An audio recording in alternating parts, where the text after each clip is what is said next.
In the new 20th Century Fox comedy, Bedazzled, Brendan Fraser stars as Elliot, a man who sells his soul to the devil in exchange for 7 wishes. My God, movie promos are boring. Luckily, my new movie Bedazzled is anything but. Let me tell you about it and show you all the best bits. What's the movie about? Well, some sad and disillusioned folk think that the only way to get on in life is to make a deal with the devil. That's how they explain the success of politicians, internet tycoons, and Jerry Springer. And that's the basis for Bedazzled, a delicious new comedy about a man who trades his soul to the devil to get the girl of his dreams.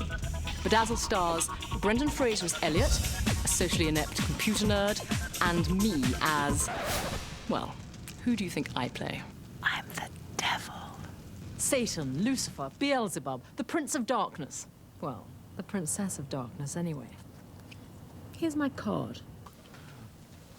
The devil. Yep. That explains it. I think somebody's had too many martinis. Bedazzled is about the things we wish for. But more than that, it's really about one man's desperation to be popular, to be well-liked. He's that guy that we all know, who's friendly, benign, but just a bit much. Hi. Hi. Do I know you? Oh, I sure hope so. We've only been working together for the last 4 years. I don't think I've ever seen you before. You know, I'm here with some friends, and I was wondering if maybe you wanted to... When he's ignored by the girl he's had his eye on for 4 years, he meets the devil. Why don't we take a look at the contract? I, the devil, with offices in Purgatory, Hell, and Los Angeles, will give you 7 wishes for one piddling little soul. Is this real? It could be. Sign it, Elliot. He basically wants to be what he thinks other people find attractive. He wants to be famous. He wants to be a phenomenally successful sports player. #1, yeah! If only I was rich and powerful, then women would go for me. If only I was brilliant, or if only I was more sensitive. If only I was tall and athletic. I just kept thinking how unbelievably big your ego must be after a game like that. Well, it gets a little bit bigger. What is the most extreme version of being incredibly sensitive? I never wipe my tears away. I'm not ashamed of them. Part of comedy in general is to take things and push them as far as you can, you know? Like small, wet, salty badges of emotional truth. But like I said, the devil always gets the last laugh. Back so soon? Okay, enough of that. We're not going to show you the whole movie for free. As you can see from the clips, all the major characters in Bedazzled portray various personas. So let's meet the cast and unearth some of our multi-faced appearances. Personally, I can attest that the challenge of playing multiple roles in the same movie involved much more than frequent trips to the wardrobe trailer. Are you... Don't get too excited. It's just a Halloween costume. I thought, well, why not populate his wishes with the people who work with him? And then they turn up in different hair, makeup, and wardrobe in each of his wishes. They're sportscasters wearing these horrible toupees. And in another scene, they're all Spanish. So you feel like you know everyone. It's fun to see how they'll always appear in each sequence in a different way. We all get so excited when we come into each new scene and to see what we're all wearing and see what we're all, and the characters that we've all come up with. And it's just so fun. You have that leeway of stretching the characters and making them over the top. Brendan Fraser is incredibly brave. He's been amazing. He just jumped in with both feet. At the very beginning of this process, we realized how accomplished, how focused he was. The thing I didn't really know about him from seeing all his other movies was how incredibly versatile he is. Como dices, no habla español. Un momento. Realmente estoy hablando español. Hola! Mucho gusto! No, gracias. Soy alérgico a los crustáceos. I am to visiting in the Los Angeles for the time of vacation. Frances is being terrific in this. She actually has a fantastic part. And she, too, just gets sort of 5 fabulous sort of big character acting pieces. Like in Brendan's first wish, she is like a Latina Spitfire. Largarte! And then she's like a very aggressive female sports reporter. She's a remarkable actress. It was another great discovery of the film. Elizabeth Hurley is playing the devil. She's quite devilish. Do I look like somebody who'd try to trick you? You probably normally picture the devil in movies like The Omen or Damien. In this instance, obviously, the devil wanted to get Elliot's attention. It appeared as Elizabeth Hurley. And make the whole world love you. Which sure did the trick, because she gets everyone else's attention. Let's go someplace quiet so we can talk. We were on the beach, and I'm dressed like this, you know, beer-slugging mom on the beach, and there's Elizabeth Hurley in a bikini. I was like, oh, great. She plays it with a lot of fun, and she plays it with a great sense of mischief, I think. So she's bad, but she's good. Oh! I'm not with her! Every time Elliot pops up from a disastrous wish, I'm sort of dressed up as some very, very, very hackneyed male fantasy. She can walk through a door in one outfit and come out the other side in another outfit. So I get to be a nurse, I get to be a cop, I get to be a French maid, I get to be a cheerleader, a meter maid, and it's quite funny because they're all quite kinky uniforms and it's very tongue-in-cheek. I've been really naughty, haven't I? Maybe a good spanking's in order. Is that all you ever think about? Something else you do very. Whoops, sorry about that. We've now come to the part of the show where everybody fawns over the director. You've seen it before. Interviews where people say how talented he is, how funny he is, and how he's a comic visionary. Usually, this is a shameless act by the cast and crew hoping to secure future employment. But in the case of Bedazzled, we truly had a comic mastermind at the helm. A man who's not only directed some of the most successful comedies of all time, but who's also an accomplished comedy writer and actor in his own right.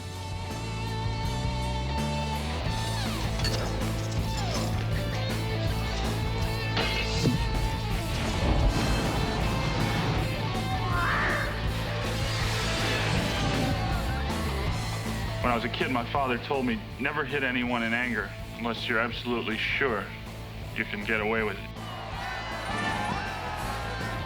Listen, this is the #1 rule. Nobody has sex with my wife but me. Fabulous rule. You know what I do when I'm mad, Paul? I hit a pillow. Just hit the pillow. See how you feel. Feel better? Yeah, I do. I watched Caddyshack probably every weekend in 8th grade straight. And I see why his movies are so funny, because his comedic timing is impeccable, as has been proved over and over again, but he lets people play. He makes you feel very comfortable with what you're doing, and he creates an atmosphere on set that's just very conducive for doing good work. He just wants everybody to kind of have fun. So you feel you're in quite good hands, and you know, if you have a problem with something, you very much look forward to him helping you solve it. Let's move on. You can do something that literally you say to yourself, I could be excommunicated from the world of comedy. This may be one of the comedy's deadliest sins. And Harold's like, no, one more take. Action! I think it's one of the things that's made Harold's work notable is that it both makes people laugh and makes people think. If you can get that right, it's sort of an unbeatable combination. The director. Busy man. But Harold, what do you think of me? I just kept thinking she'd be really sophisticated. And she'd be beautiful, of course, constantly alluring and appealing. And she's a naughty devil, you know? And Elizabeth Hurley's the perfect person to play the devil. He really is a very intelligent and discerning man. Romantic hacks would have us believe that movies are about making magic. Those of us in the business know that it's more about lying, cheating, and having a first-rate technical crew. We are the best on Bedazzled. When the devil gives him the wishes, we knew we wanted to change his characters. You still had to know that it was Brendan in that dream. They gave him a really different characteristic look that sometimes you almost don't recognize Brendan in it. I think that the only way that I really found the characters was by having that physical transformation. It kind of acted itself in a way. He would become the character in the mirror, and then all at once he'd get on the set, and he was that character. The Colombian drug lord was fun because it was a much bigger nose, and it completely changed his character with his hair and the mustache and the eyebrows and the sideburns. His skin color was completely changed, teeth and eyes. Of course, the minute we got any piece of that on Brendan, it came out. He immediately turns it on. When he's a sensitive guy, he's got kind of red hair and freckles and little teeth, which makes him seem very young indeed. It kind of made him look odd, almost albino. Once he got his wardrobe on, and then the teeth and the eyes went in, then he would really become that character. As an NBA star, he kind of looks like a white Dennis Rodman. Really goofy, but kind of menacing. We wanted to look a lot more animalistic. So we put an appliance that was built out and made his prefrontal eyebrow area to stick out. We added some ears. Had an irrigation system built up the back with slits all across the top for this sweat gag where he comes off the court and he's being interviewed and he just doesn't stop sweating. Oh man, you know, you just gotta play one game at a time and go out there and give 110%, and you just gotta show you want it more than they do when chips fall where they may. It was going to be 7'6". It's very easy to write. How the heck do you do that?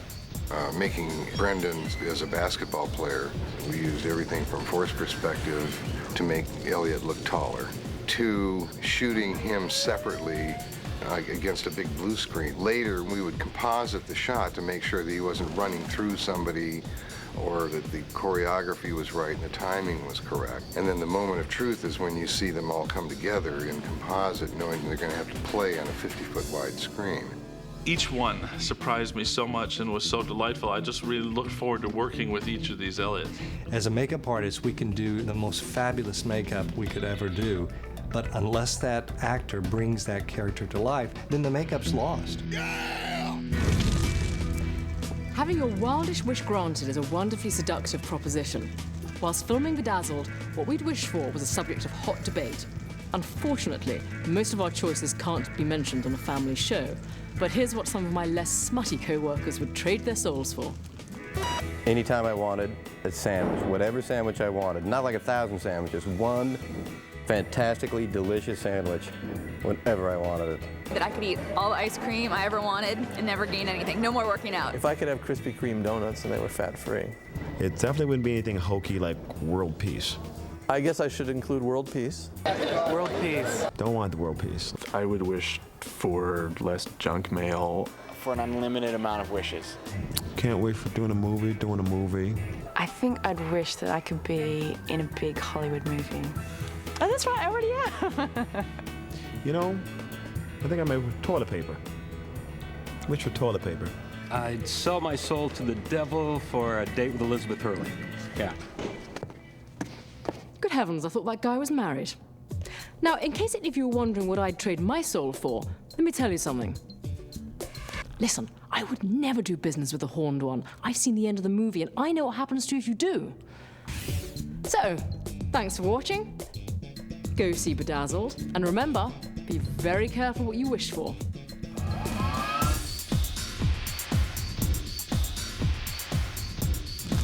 Do I look like someone who tried... somebody... Whoops. Sorry.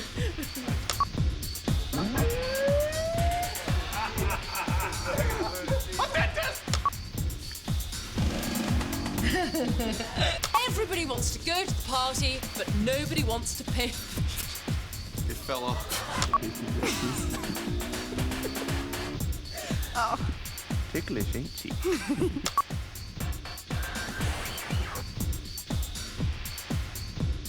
You stick with the...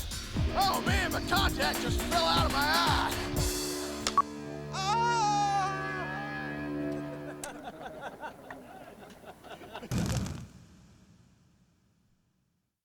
Do I look like somebody who tried to trick you?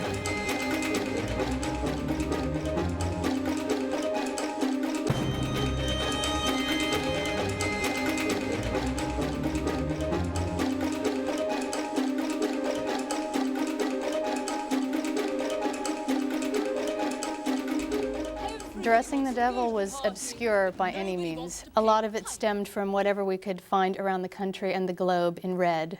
A woman playing the devil was really to play up lust and envy and all of the more provocative sins. It was a great opportunity to use decadent fabrics like furs, velvet, leather, sequins, beading, and 5-inch heels. I wanted her to be sexy and provocative, yet still be one of us. You really don't want to give away that she is not of this earth. Elizabeth has very specific ideas about what works for her and what works for her body. I mean, you couldn't ask for someone with more kind of fashion experience. We had the natural coloring of the devil in red. It happens to look great on her, and that certainly made it easier. Elizabeth's relationship with Versace is quite deep, and we did use a few pieces from Versace, as well as Fendi and Sonia Rykiel. I also designed a number of costumes for her. With both Elliot and Allison, the characters that really transform in each wish, it was a huge challenge. It was something very different than you have to do in any other film, because in most films you have sort of psychology 101 where you try to find the character, and that would mean, what does that character wear to bed? What would that character wear on a date? What kind of underwear do they wear? There was a lot of discussion, a lot of debate, a lot of collaboration between hair and makeup and costume and the actors, so that each wish was really self-contained and really very different from the next. Brendan's enormously intuitive about characters. The moment he put on the members-only jacket, it was really when we found Elliot. It sort of became the key. He is fashion challenged. Frances's character of Allison was meant to be a touchstone every time we came back to Brendan and Frances. There was this link between them that was keyed into color. Allison was always keyed into blue. This film had the unique challenge of trying to create completely separate worlds, so you could not use a stitch of clothing from one world to the next. Elizabeth's character of the devil became the one consistent factor throughout the movie. Elizabeth decided to make this, it's sort of a demo reel for all her sexiest looks. Pathetic, aren't they? Everybody wants to go to the party, but nobody wants to pay the piper. Are you? Don't get too excited. It's just a Halloween costume. We sort of thought it was quite funny that every time Elliot pops up from a disastrous wish, I'm sort of dressed up as some very, very, very hackneyed sort of male fantasy. So I get to be a nurse, I get to be a cop, I get to be a cheerleader, a meter maid. And it's quite funny because they're all quite kinky uniforms and it's very tongue-in-cheek. They're there to torment Elliot. She has looks that are pretty sexy. And in her last scene, she's at the courthouse. She's supposed to be dressed like a lawyer. She's wearing a skirt so short, I can't even call it a skirt. It was just kind of a piece of material, barely covered anything. And she's very aware of it. I mean, she applied all that to the devil. She was just so conscious of how that would affect her persona. Where are we? Just a little after-hours club, my own. DV8 was kind of its own movie into itself. The Devil's Nightclub is one of those sequences where you put a tremendous amount of energy into a sequence that is extremely brief, but you need to make the impact to impress the character as well as impress the audience. This is your club? Sure is. A truly creative experience. We were mixing mostly past and future and fetish and ethnic backgrounds and really trying to create a fantastic, exciting world that was enticing at the same time. To see it actually on film and to see it really worked. It's wonderful when you work with really great people because they'll always surprise you. No matter what you had in mind, they will come to you with something even better and more wonderful.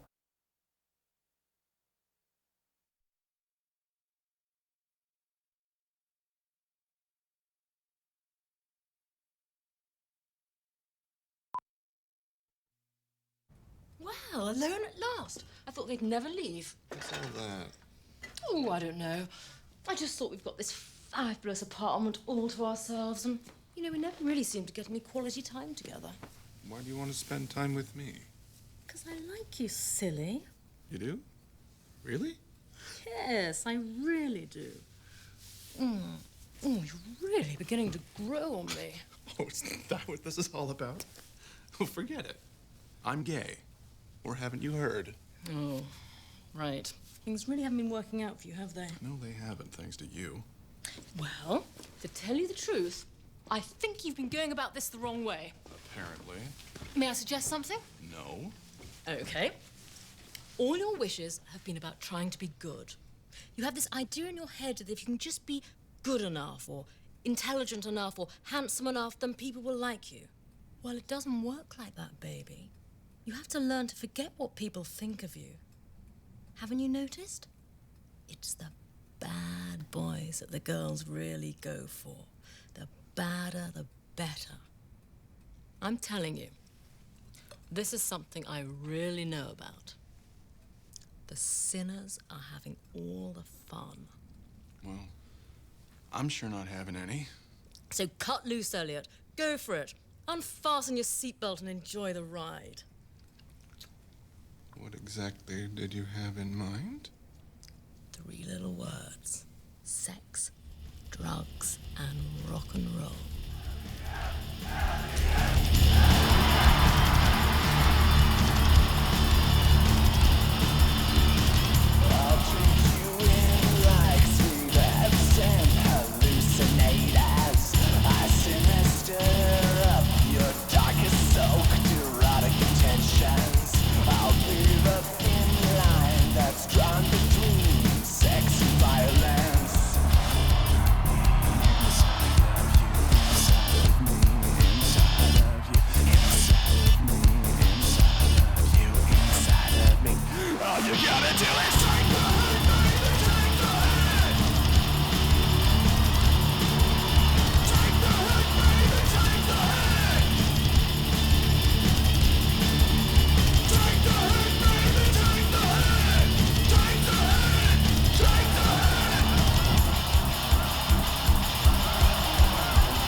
Seriously, dude.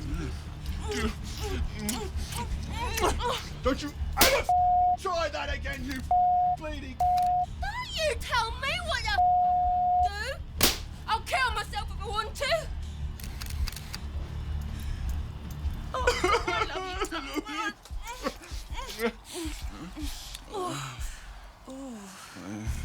Oh, babe. Isn't there? I think, yeah. Everyone off, turn away. Why do you want to? Oh, baby. Oh, darling. Oh, I want you right now. Yeah.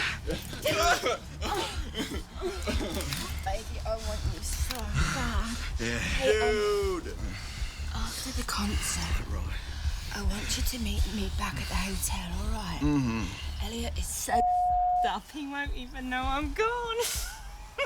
Hey, what? I'm Elliot. What are you talking about?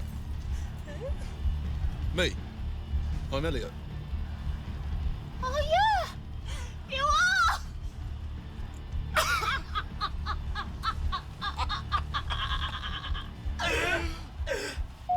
Love you.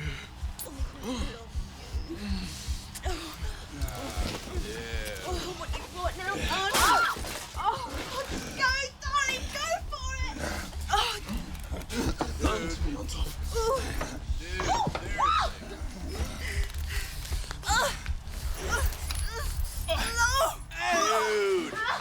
Seriously, dude. Seriously.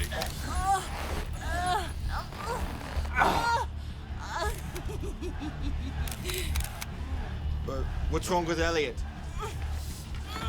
Dude? I think he's croaked. No. Great. God, we have to rethink the tour. No. Yeah, Elliot might be dead. No. It's okay. No, he's just resting. He does it every night. He's fine. He's fine. No, he's fine. Elliot wakes up the song. Elliot wakes up. No, here, let me. Come on. Elliot, no. Darling. Wait! Out! Elliot! No, let me have a go! Yeah, can we get some oxygen, please? Yeah, it's time for a little ritual, Elliot. Yeah. Have a little breathe. Seriously. Eruption. Breathe in. Breathe. Yeah. Breathe. Who wants to rock? Elliot, do you want to rock? You do, yeah. Who's ready to rock, Elliot? Come on. Here we go. Here we go. Yeah. Come back some nothing.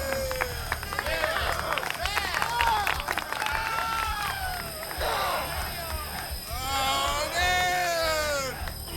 God, I'm so f***ing hungry. Give me some food. Somebody please get the man some food. Okay, what can we get you, lad? Anything. The shit. Lobster about £6. You already got one. That lobster. No, I don't want to. You want a big steak? Yeah. Dude, seriously. And then I want a Grand Marnier creme brulee. Okay, it's going to be a little tough to find Grand Marnier creme brulee this time of night, love. But anything else? Really? Yeah. Well then, me! I mean, I work like a horse so that you people can all be so happy that when I ask for something simple, like a Grand Marnier creme brulee, that's just too much to ask, isn't it, love? It's a little late, you know, but... Well, you then just cancel my order. I've had it. Right. I'm tendering my resignation as of now. Sally, let Mummy make it better. Yeah? Right? Oh, yeah. Mummy make it. Mummy Do make it. not see this! This is love! You lot don't have an idea of the meaning of a concept. Hey, baby, come on. Get a box of these. Get a couple of these sots. I love you, baby. I love you. What? Wait, you clingy. Yeah, cling around. Time to rock. Okay, well, you know, maybe it's not such a good idea to smoke with the oxygen tank open. Okay? Oxygen? All the bloody elements.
Diablos. And action. Oh! Hey, that's it. That's the game. 135 to 85, a stunning Diablos victory here at the former Forum in Los Angeles. And if you're just tuning in, it's a shame because you've missed one of the most exciting performances in the history of sports that I've ever seen. Oh, absolutely, Jerry. Absolutely. I mean, people said that basketball caught fire with the ascension of Michael Jordan, but after what we've seen here tonight, a lot of people are going to be saying, Michael who? Indeed. The name to remember is Elliot Richards. Elliot Richards, who made his first appearance tonight with the Diablos, came out of nowhere. And if this game is any indication of the rest of the season, they better take all the record books, drag them out, and go and buy a big eraser. Absolutely. They better put some Ajax on that and wipe it away, because this man here is really the Tiger Woods of basketball. I tell you. He's a Paul Prudhomme of basketball. The Pablo Picasso or Egon Schiele of basketball. The Shirley Muldowney of basketball. What you talking about, Jerry?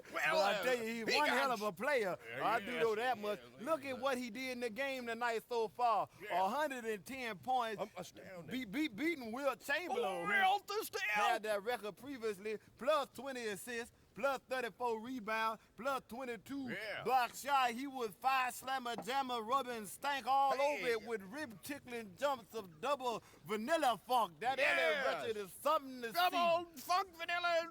I tell you, the only thing he didn't do was go upstairs and sell some of those vanilla fudge bars that they have and some of the burgers and the beer. And the whatnots and some of the hats and pennants. But I got to tell you, my favorite the chocolate-covered cream bars they have here that they sell. They're quite delightful. They're made downtown by a factory of fellows who work for next to nothing, but they tell them at inflated prices. But they make them good, though. They make them good. If you put together all of them how about this? The only thing Elliot carried one. He just had maybe a sickle double, 6 double.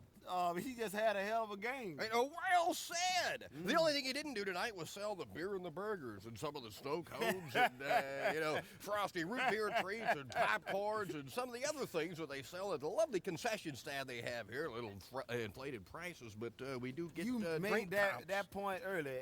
Look at Elliot and what he had done in the game tonight. A big fella, I might add. No, he's enormous. He's enormous. He's listed at 7'6" in the program, and I say he plays the game like you said, 11 feet tall.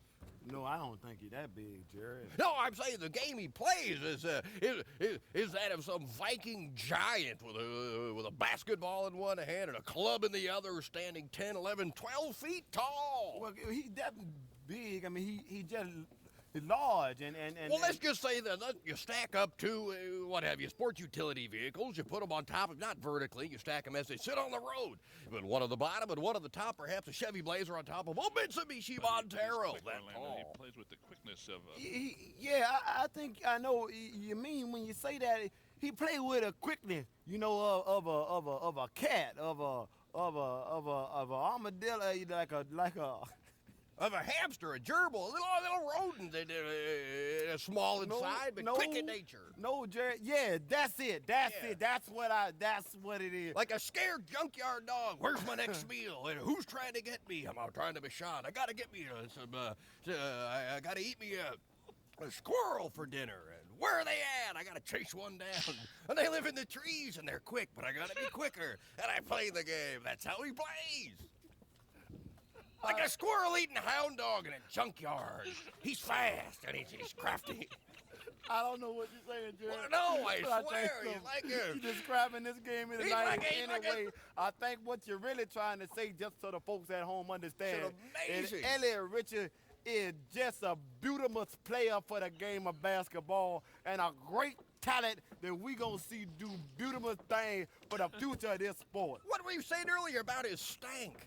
Yes, well, when you pull that on, you can't take that off. When stank get with you and that funk gets to rolling, you just gotta roll with the funk, like we used to say back in the 5 Slammer Dammer days. When I played at UNLV, you gotta roll. That's how you do it. You gotta roll with the funk and get it on, baby. Is that how those sports utility vehicles ride? Do they have some stank on them? Well, I tell you, as you know, I have. Toby, right from the get-go, the fans liked what they saw. Well, I tell you, right from the get-go, the fans took a look at Elliot Richards, and a couple women fainted, a couple fellas, well, I'd rather not say, but they liked what they saw. Yeah, absolutely. He's a big fella and an imposing fella. He is indeed. He's a large man. He's listed in the book at 7'6". Yes, I'd sir. say 10, 12, 18 feet tall. Tall as the bow of a ship. Well, you could throw a saddle on Elliot and ride him to work in the morning. You could, but that'd be a rough white ride. Yes, they sir. say. Yeah, he a bucking bronco of a talent. Well, let's look at some of the highlights here. Yeah, It was some of the obvious highlights. Elliot controlled the game right from the tip. And what you're going to see here just This is the incredible. tip-off. This is Elliot jumping higher. I think he hit the cupola on top with some of the sponsors' names and also the blinking lights on them. This got some of the most son-of-a-bitchin' blinking lights on it. I enjoy them. Look at those cocksuckers blink. God! 7-5. That's it, folks. The greatest performance